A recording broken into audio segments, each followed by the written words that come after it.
feet on him. And what'd you say about his muscles?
You look really cute, Justice.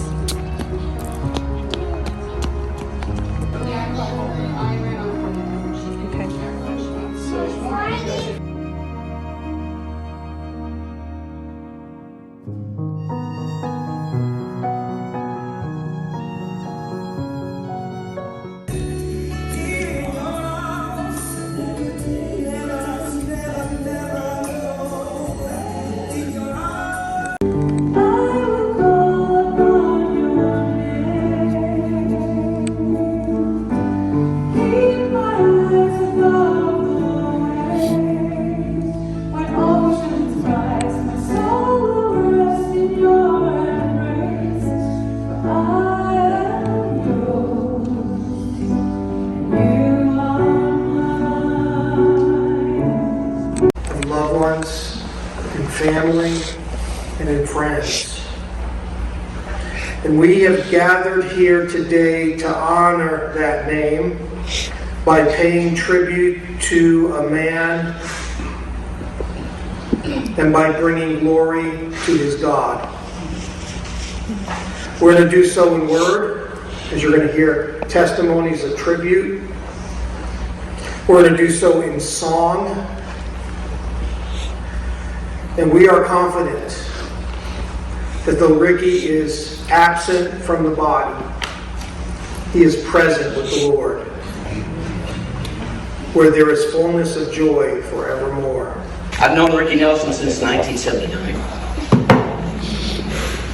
Were we? Man, I thought I would get through this, and it's just the first sentence. Where we met at ASU in the athletic center. He was playing baseball and I was wrestling.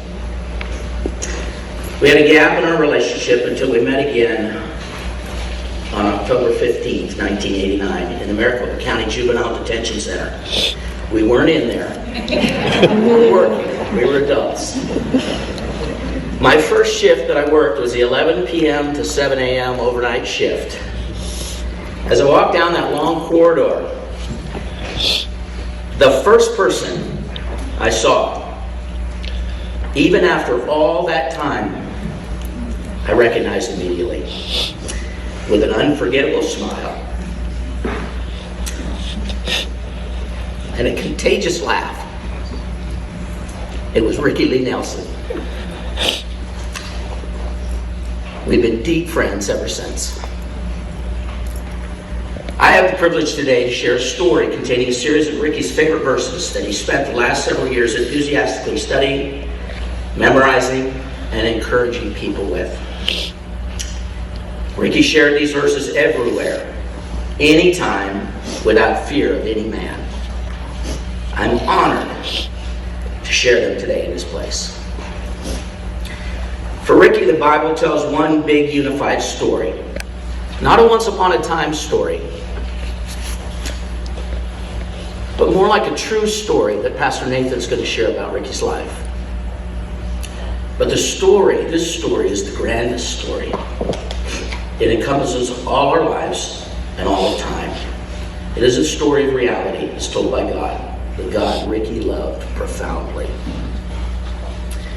Every story has a beginning. This story begins in the book of beginnings, Genesis. Genesis 1, verses 27 and 28.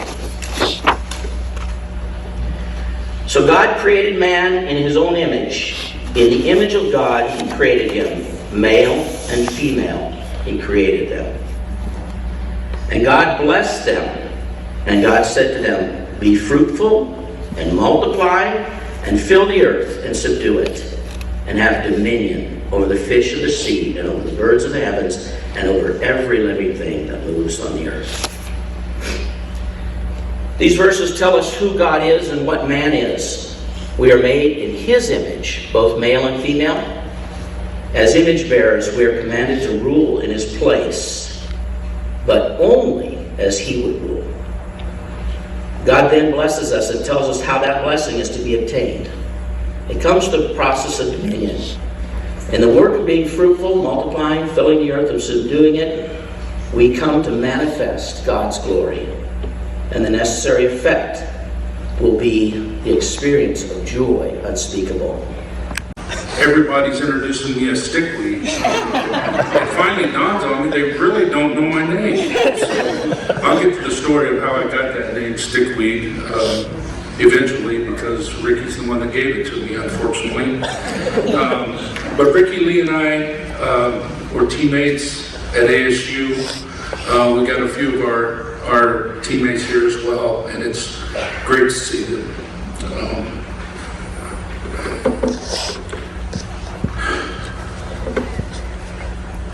Ricky, you know, we talk a lot about what an angel Ricky was, but there was some mischief along the way too. And fortunately, I got to be right in the middle of that mischief, and it helped us both be better men because it got us both in trouble.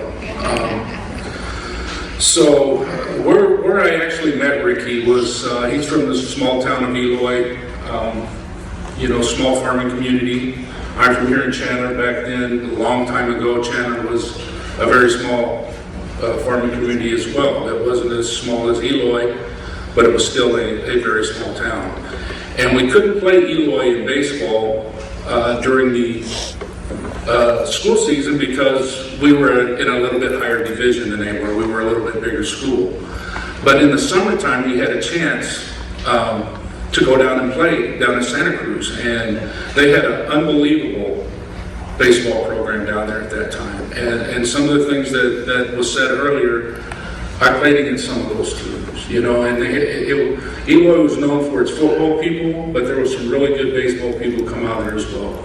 I see Paul Powell here, who's from Eloy, who played down there, also went to ASU, started there, went on to a major league career. You got Ricky that came out of there. You got a guy named Frank Martinez, who was a really good player, and a guy named Gabby Montijo, that I remember all those guys and playing against those guys. And we didn't mind playing them up here in Chandler so much because our fields were a little bit better.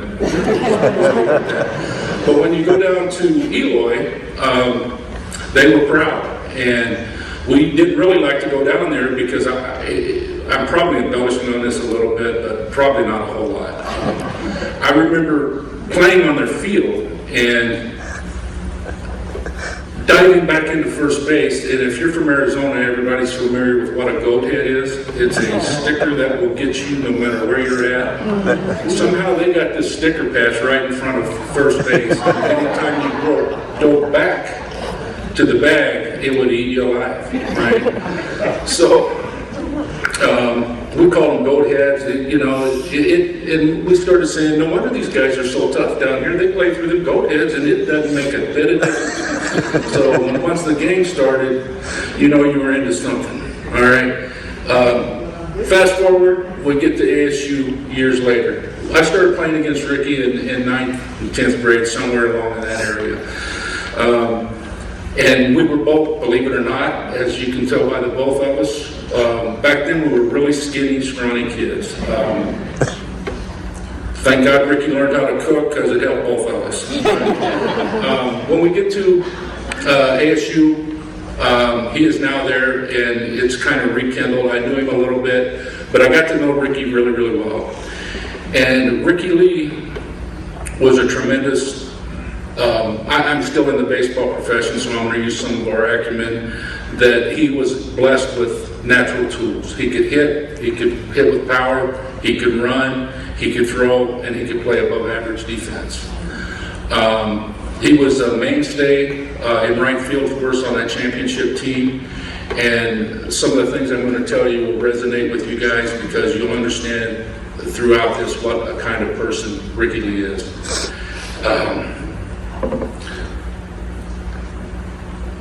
I remember him, and I still go out today, and I remember him hitting a ball at USC. They had a parking deck out in right field that was three decks high, and Ricky Lee hit one into the top deck of that parking garage. And I've been scouting well over 30 years, and I go to USC a lot, and I've never seen a ball hit in that spot again. It was just a tremendous blast, and something I'll never forget. Ricky was a tremendous competitor in everything he did. He was a winning player, he played hard, almost out of control at times, but he was a fierce, fierce competitor. And it resonated throughout our whole team.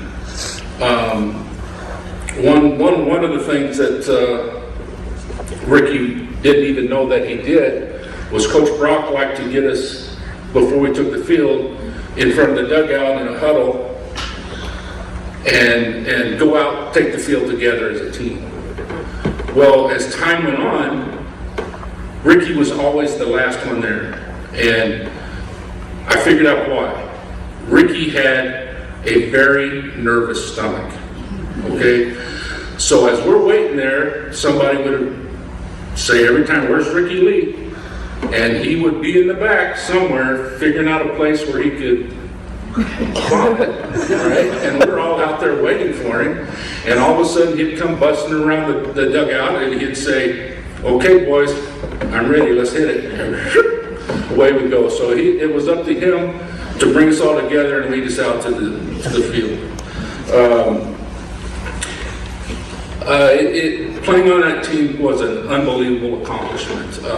It was like playing on a Sandlot team. The players we had on that team, it just came so natural to play. And the cohesiveness and the things that we did, we were all pulling on the same rope, pulling in the same direction, and it was a hard thing to accomplish. And I pray that everyone in here, whether it be in their personal lives or their their work jobs, or in sports, or in church, or whatever. When everybody's pulling on the same rope in the same direction, you can overcome unbelievable odds. And that's what that team was like. It was like when we first got together, it was magic. We were the number one team in the nation from the first to the last, and it was just a magical thing.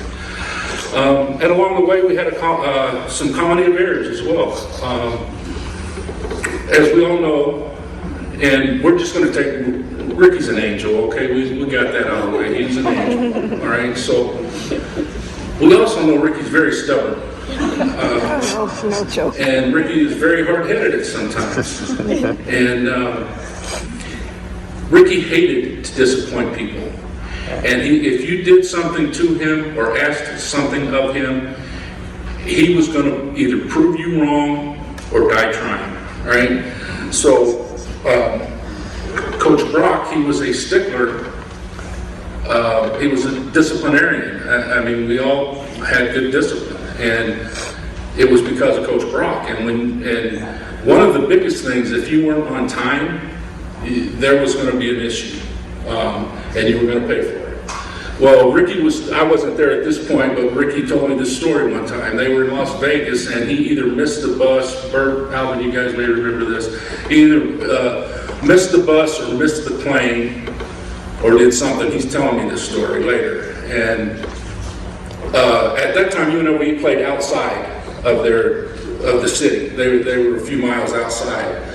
And Ricky either missed the bus or something to UNLV. Well, his punishment was he was going to have to walk back to the hotel from the ballpark in Las Vegas. And I said, "Did you walk?" He said, "Every mile," and was proud of it. And I said, "Rick, that's the difference between you and me.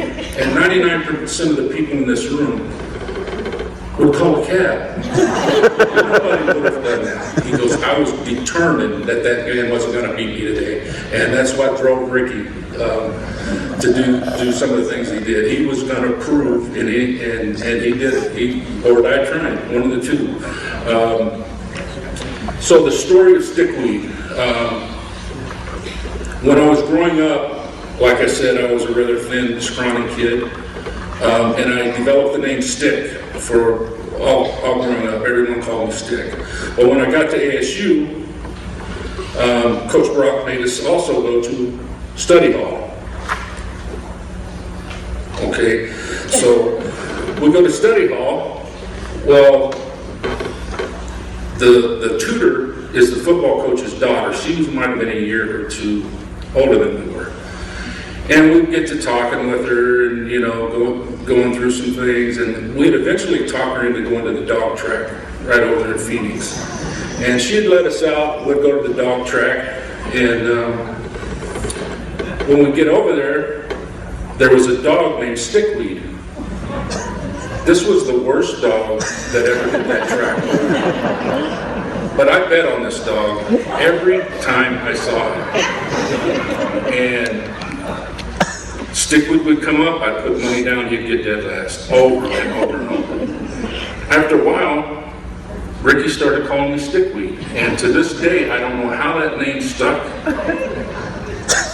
but I'm Stickweed. And I guess I'm just going to have to live with that. So, anyway, it's a term of endearment, and I cherish that.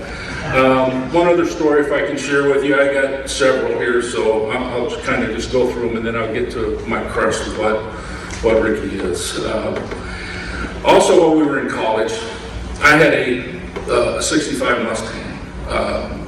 Ricky Lee, or our other friend Stan Holmes, had a Grand Torino that he had totally crashed it over there in the parking lot, being dumb, and totaled it. So I had that car. Stan didn't have a car. Ricky Lee has a Buick Wildcat.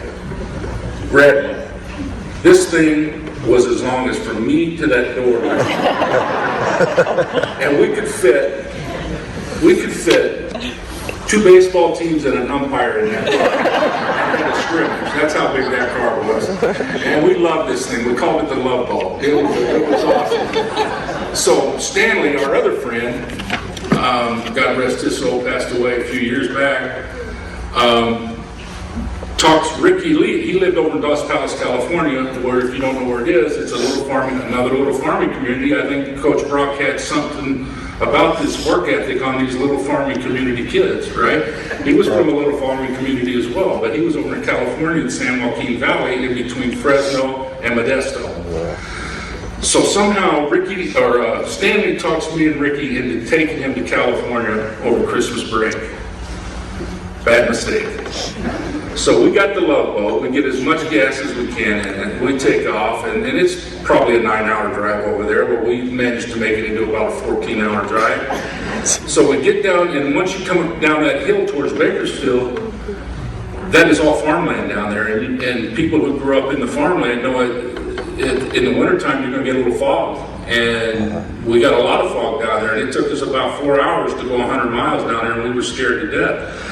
But we loved it. We were singing, and we were doing everything going down through there. We get to Stanley's house, and his mom, who was an angel, fed us, and we stayed there with Stanley a couple days.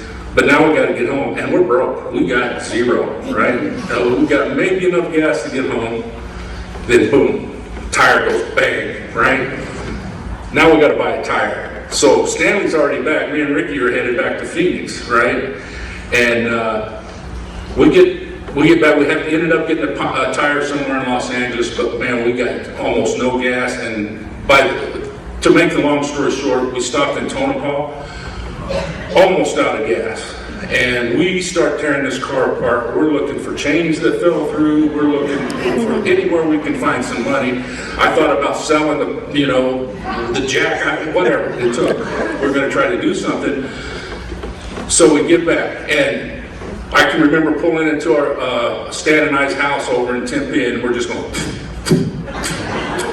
We get in, and I'm thinking to myself, well, I made it. Rick's going to have a hard time getting home. So I get out, I go inside. Here comes Ricky Lee calls me. He gets home, he goes, "Hey, Stickley, you ain't never gonna believe what happened." I go, "Oh yeah, I know." He goes, "What do you think happened?" I said, "You left here and ran out of gas, didn't you?" He goes, "Yeah, how'd you know, man?" I said, "You were spitting on him when we got here." So I think his sister came and got him or something, but that was amazing. Then we both signed in '81. We both signed with the Seattle Mariners. Trouble again, we started rooming together. And we go up there, and it's just, him and I were like, it was just an unbelievable relationship. And some of the mischief came in is when we got to our apartment, him and I, he could cook, thank God, and because I like to eat. And he likes to eat, but he became a really, really good cook. So we're sitting there eating one day, and we're having a conversation, and so here we are in the low minor leagues, coming from ASU. We flew everywhere, stayed in the best hotels. Coach Brock fed us like we were kings. To all of a sudden, we're in a low minor league city in Bellingham, Washington. We have to push start the bus to get it started. There's 25 kids out there trying to push start a Greyhound bus. So we get this thing started, we're going down the road. And we loved every minute of it, though. We stayed in rundown hotels, and when you left hotels, they have what they call getaway day, where they get 3 or 4 rooms together, and the whole team would spread out in those rooms, and then you go to the ballpark that afternoon or that evening. And Ricky Lee came up with a bright idea. He says, "Hey, Stickley, come here, let me talk to you." So I go over there.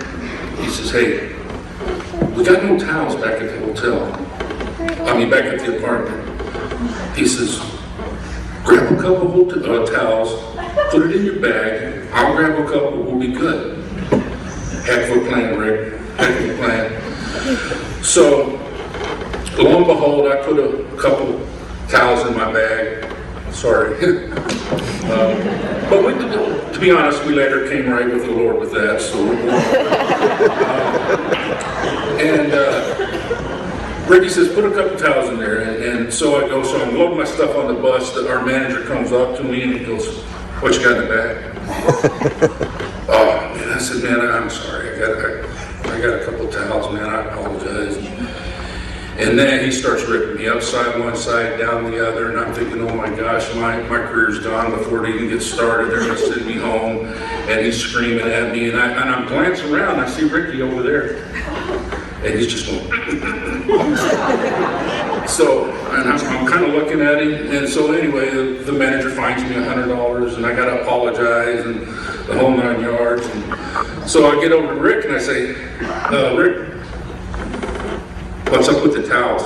And he goes, man, somebody must have told on you. And I told on me? They didn't tell on you? We opened, my manager opened up the towel, the bag, 10 towels in my bag. I said, Rick, I put 2 towels in there. They're reproducing in my bag. And he goes, oh, stickweed. He goes, I'm sorry, man. I had to put a couple more times.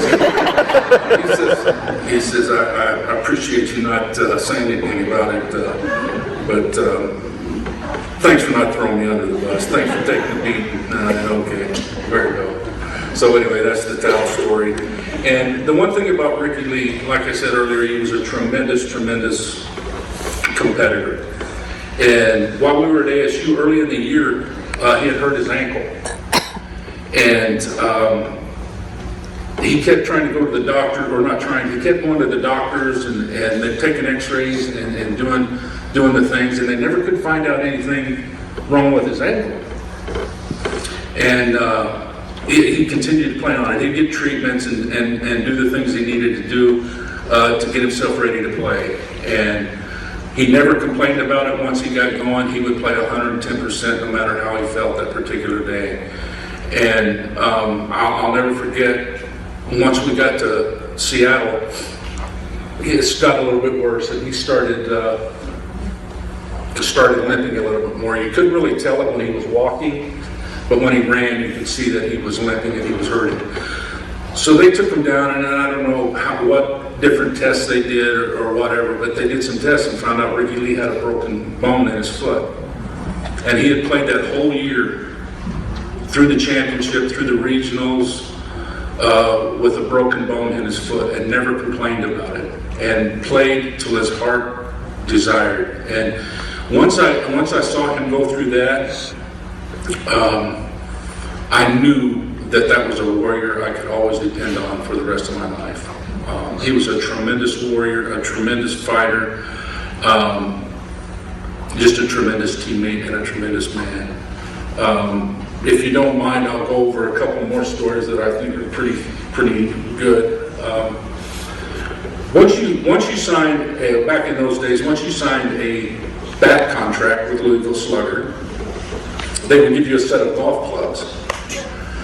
So Ricky signed his bat contract, got his clubs, and he loved these clubs. Problem was, he was the worst golfer God ever put on this earth. I'm sure of that.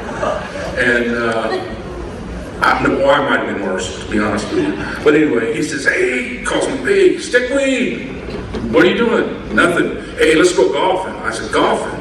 We've never been golfing. He said, I got these new clubs, I got to try them out. I'm like, okay, let's go golfing. So we go golfing, right? So Ricky gets on this par 3, and he pulls it. I don't even know what club it was. It was a high iron.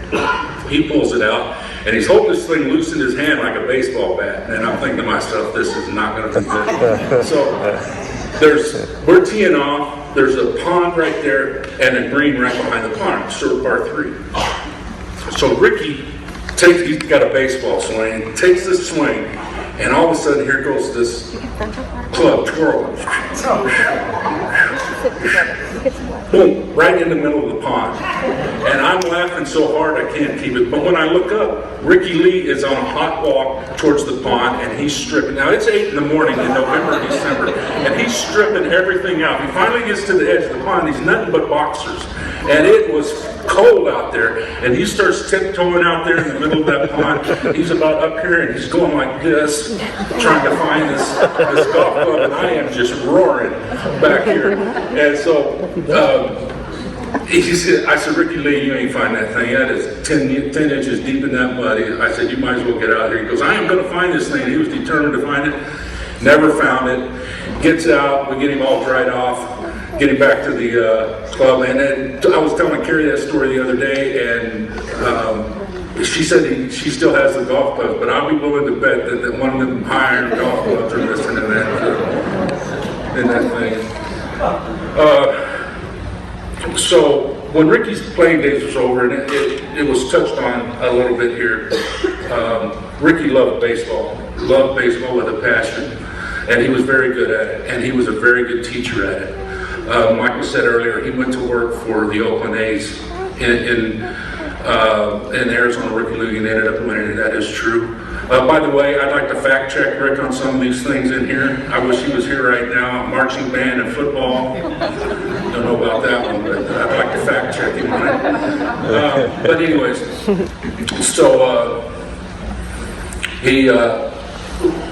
he was managing that team, but he was also working as a probation officer, and he was also trying to go to school. So he was juggling all these things up at one time, and this is a testimony for what kind of man he is. Ricky Lee loved that game, but he couldn't manage it all. And he came to the realization that he had to make a choice, a decision. Was he either going to raise his family, or was he going to pursue a career in baseball? And he probably made one of the most difficult decisions in his life to put away something that he dearly loved and had such a passion for, but chose something more than he had in his career or his chosen field, and that is his children. He loved his children dearly. Nothing they were not going to go without, and he put them over his own career, things that he wanted to accomplish in his life. He turned that over, took on his kids, and that's the one thing that made me understand just another part of Ricky, that I knew that this man was something special. So he loved those children like you'd never know. Who's that, DC? Okay, anyway, I got a ton of them. Dan, I'm sorry you were going through this. He was such an amazing, caring, positive man, and I love the energy he always brought to every room. Every room he walked into. Actually, now that I think about it, I don't think I've ever seen him without a smile on his face. I loved his entertaining stories and the joy he had when he told them. He was a good man that touched a lot of people, and I know he would be greatly missed. I pray for the faith, strength, and understanding in this difficult, and I pray God brings comfort to his family and friends as they celebrate his life in weeks to come. I really don't know what else to say. I'm here for you. And that's how my family felt about Ricky. And I will miss Ricky. And on a closing note, we competed at everything, him, Stanley, and I. And they've been trying for 43 years to beat me at something. They finally beat me. They beat me to heaven. And I know they're up there right now talking trash about me. But I'm going to be up there soon, and when I do, we're going to figure out who we're going to talk trash about. But, anyway, thank you for your time. Sorry it was so long-winded, but 43 years is a long time. My name is Darnell Coles. I've known Ricky for 40 plus years. But first I'd like to give thanks to our Father in Heaven, Pastor John, family, and friends. We are all, I'd probably try to read this with my glasses on. I think at some point in time, all our stories are going to kind of cross paths here. But we're all here today to celebrate Ricky's life. Ricky grew up in Eloy, as we all know. He had 6 siblings: Paul, Patricia, Cheryl, Bev, Sheila, and George. And I know he loved each and every one of you. And he's not here to tell you, so I'm here to tell you for him. He always told me to prioritize faith, family, friends, and job. And don't get it twisted. He'd always tell me, don't get it twisted. And I know we all know Ricky had a passion for baseball. And I just want to touch a little bit on Ricky when he went back to A-State. And he was an All-American, part of that 1981 National Championship team. You guys need to look that up. That college team is one of the best teams that's ever been in college baseball. You know, like Stickweed said, #1 from start to finish, ran the table, and understand that he was a big part of that. And I want to thank his teammates for the family for being here, because Ricky would totally and completely understand why. The closeness that you guys shared, the belief in one another, the pulling the rope in the same direction meant a lot to them, as well as it did for this community. As we talked about earlier, Ricky was drafted in the 4th round, 78th player taken overall by the Seattle Mariners. He made his Major League debut May 17, 1983, and in his 123-game Major League career, he hit .247 with 6 home runs, 39 runs batted in, 38 runs scored, 79 hits, 13 doubles, 3 triples, and 8 stolen bases. And many of his baseball friends are here today, and on behalf of the family, I want to thank you guys for being here as well. One thing about Ricky that we all know is that Ricky would tell you the truth, and he would not shy away from it at all.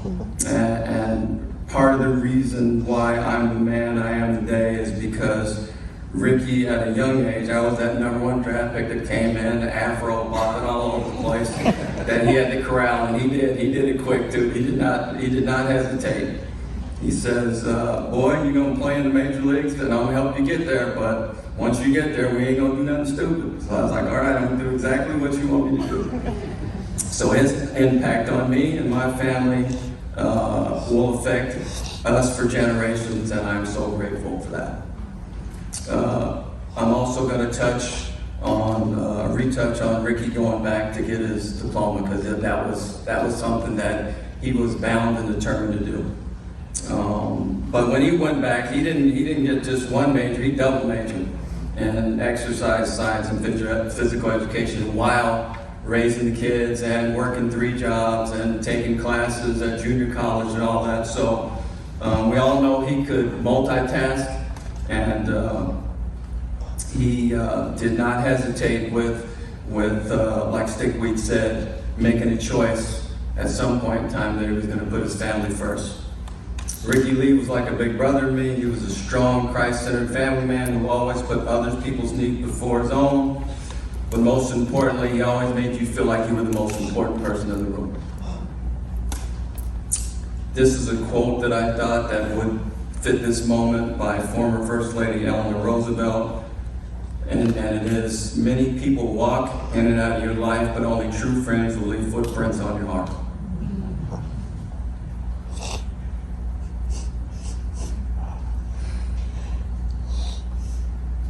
Again, we heard earlier, Ricky and Carrie were married on October 18, 2008.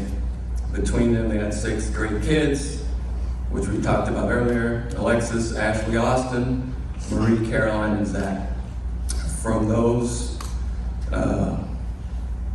6 kids came his joy and Hannah's joy. And again, talked about earlier, Noah, London, Justice, Logan, Quinn, Sloan, Kennedy, and Cohen. He loved you very much and will always continue to watch over you.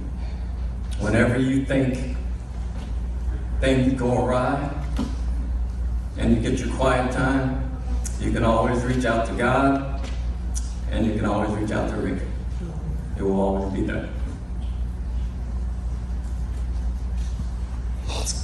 Carrie.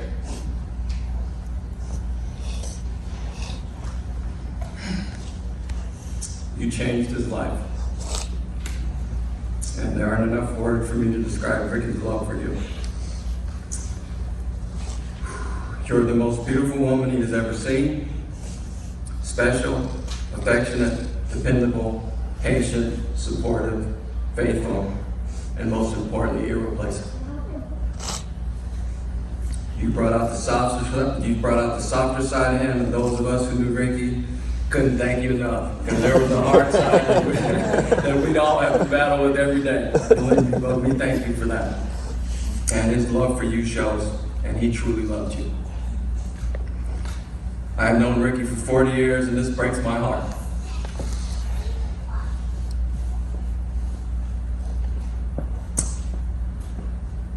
I cannot imagine being without him. I text him every morning. I shoot a Bible verse to him, he shoot a Bible verse to me. I can still see Ricky laughing hard, wiping his eyes. I think we've all seen that. He was always there for me and my family, Carrie. And your family, we will always be there for you. And that's just not me. That's just not Stickweed. That's everybody in this congregation, from this church. That's everybody that's sitting here that came to pay respects to Ricky. They love you, and we're here for you. In closing, let us close in a word of prayer. Thank you, Lord, for Ricky's life and all the years we shared with him. We lift him up to you today in honor of the good we saw in him and the love he felt and the love we felt from him. Please give us the strength to leave him in your care and the knowledge of eternal life through Jesus Christ our Lord. Amen. Greetings to all, and I extend my deepest condolence to the Nelson family, along with all the people that have been part of his life, me included. As I considered all the things to share with you about this great servant of Christ, the following became apparent to me.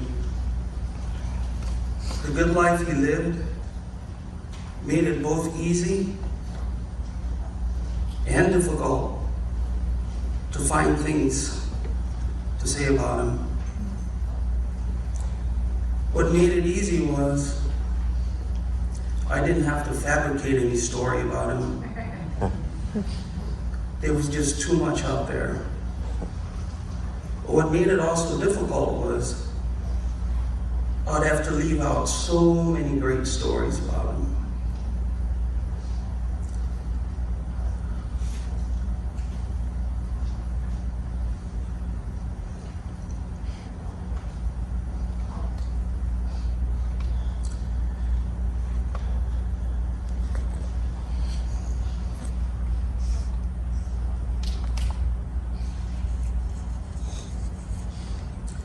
In the end, I decided to limit my comments to the most powerful traits of this man and the personal, memorable experiences I had with him.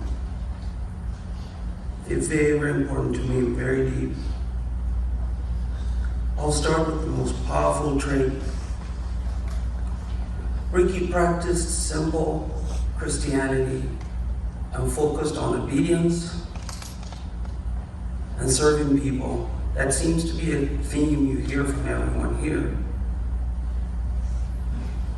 My memorable experiences,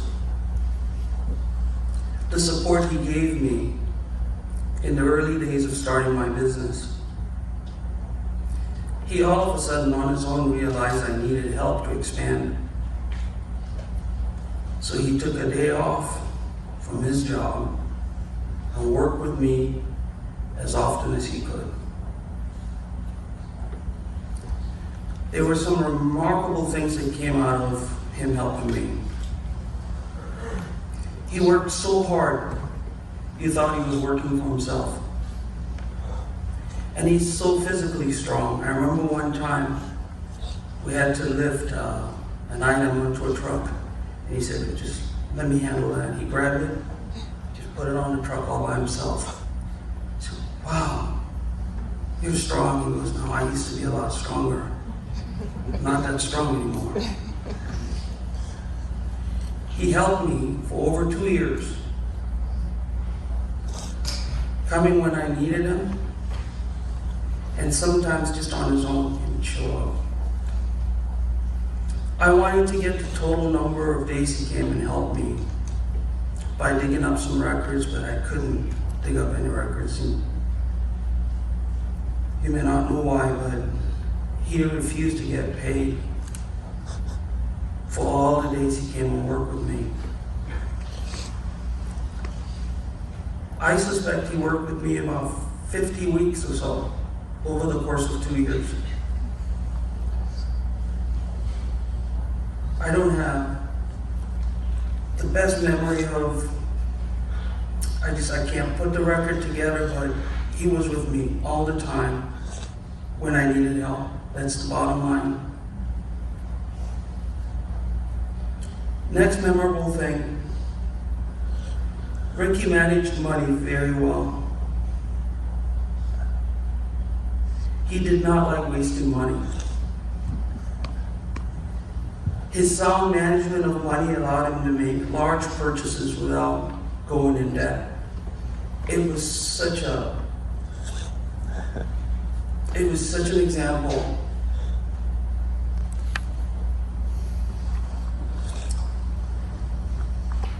He took care of money so well. I would call him to discuss financial matters, and I'm a business person. He did it better than us business people. I'm very serious.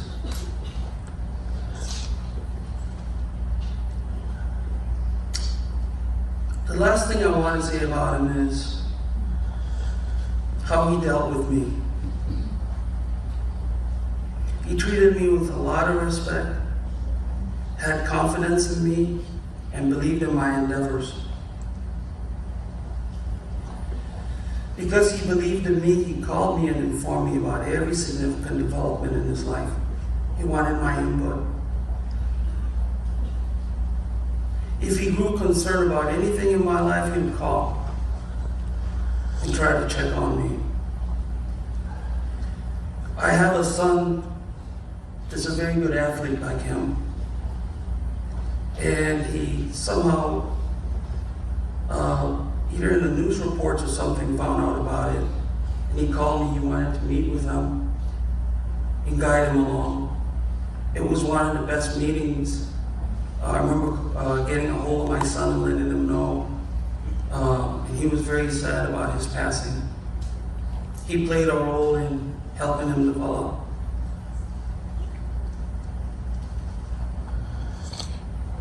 He would often just call me to talk. Our conversations would last about an hour. We will cover all kinds of subjects, but at the end of the day, he called because he cared, he wanted to hear me, and wanted to talk. There's a trio meeting we like to have with Pastor Lutz. And we had planned that meeting this year when Nathan sent me a message and said, Ricky has COVID, so we can't meet. Honestly, I wish I called him to check. But I said, oh, he's a tough guy, he's gonna weather that. Next thing I heard was the text I received from Carrie. Early in the morning, I think it was 3 a.m. And I called her. They were taking him to the emergency room. And that was it.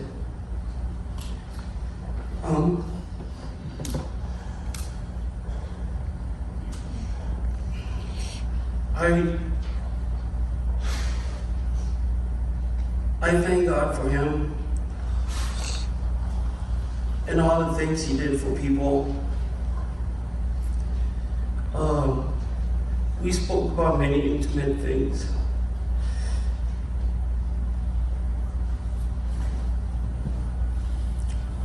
Some people misunderstood him. I don't think it came out here with all the speakers here. And it troubled him a lot.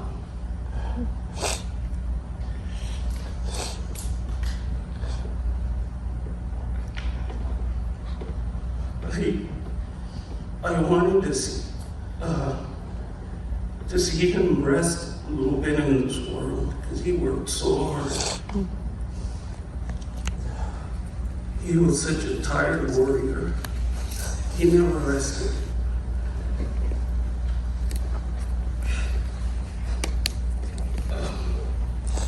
When I heard about his passing, it was difficult to take it because I wanted to see him rest. He was just such a tireless worker, but he's in heaven. I guess I'm just selfish. I wanted to see him relax a little bit here on earth. Thank you for listening.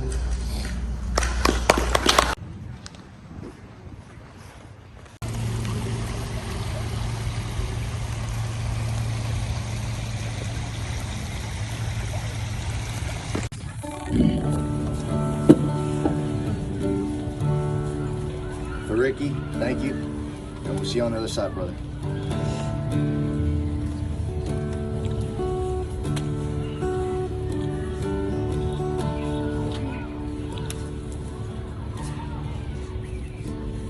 Amazing grace, how sweet the sound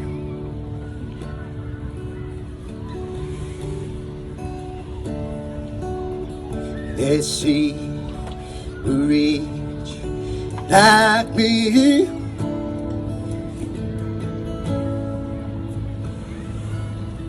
I once was lost, but now I'm found.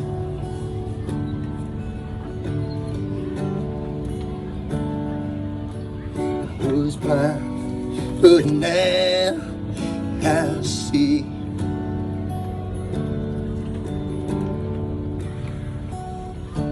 This was grace that tore my heart to feed.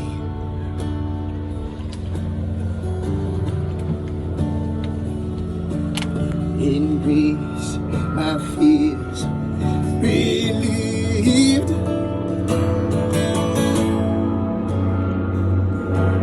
How precious did His grace appear.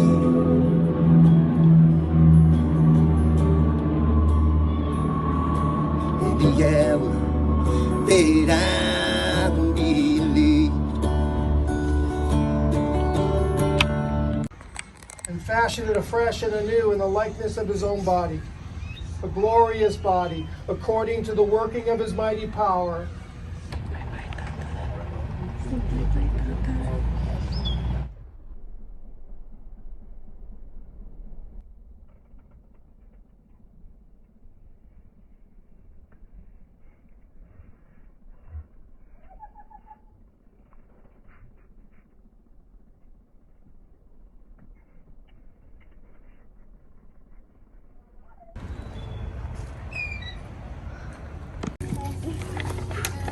Woo! Yeah, burning about 200 calories a minute right here. 200 calories in my leg. You're not doing anything, You're right. Faster! Trying to Faster avoid and stronger!